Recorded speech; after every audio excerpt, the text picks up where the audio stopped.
ছাত্ৰ-ছাত্ৰীসকল, আজি তোমালোকৰ বাবে কেইটামান সন্ধি লৈ আহিছোঁ। সন্ধি ভাঙি দেখুৱাম। প্ৰতি বছৰে হাইস্কুল শিক্ষান্ত পৰীক্ষাত সন্ধি ভাঙিবলৈ আহিয়ে থাকে। মই বিগত বৰ্ষবিলাকৰ প্ৰশ্নৰ পৰা কেইটামান সন্ধি লৈ আহিছোঁ, তোমালোকক ভাঙি দেখুৱাম। প্ৰথমটো হৈছে নায়ক। এতিয়া নায়কৰ সন্ধি ভাঙিলে আমি পাম নৈ যোগ অক, নায়ক। গায়ক, গৈ যোগ অক, গায়ক। নাবিক, নৌ যোগ ইক, নাবিক। দেৱৰ্ষি, দেৱ যোগ ঋষি, ৰাজৰ্ষি, ৰাজা যোগ ঋষি।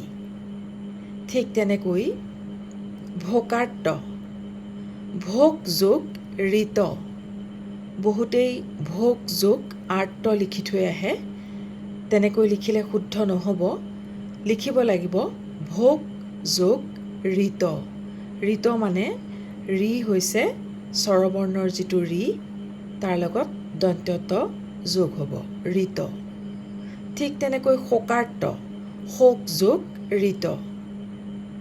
বা তৃষ্ণাৰ্ত, তৃষ্ণা যোগ ঋত, তৃষ্ণাৰ্ত। শীতাৰ্ত, শীত যোগ ঋত, শীতাৰ্ত। পৱন, পো যোগ অন, পৱন।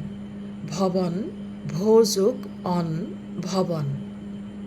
পবিত্ৰ, পো যোগ ইত্ৰ, পবিত্ৰ।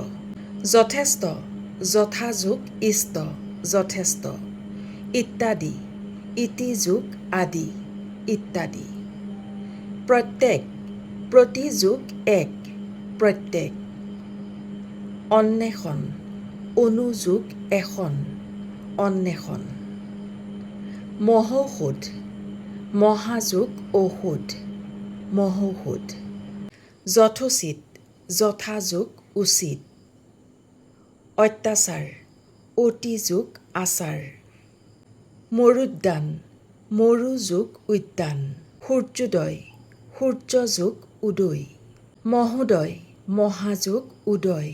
ছাত্ৰ-ছাত্ৰীসকল, আজি মই উল্লেখ কৰা সন্ধিসমূহ তোমালোকে নিশ্চয় তোমালোকৰ বহীত লিখি বুজিবলৈ যত্ন কৰিবা। সকলোকে ধন্যবাদ জনাইছোঁ মোৰ ভিডিঅ'টো চাই থকাৰ বাবে।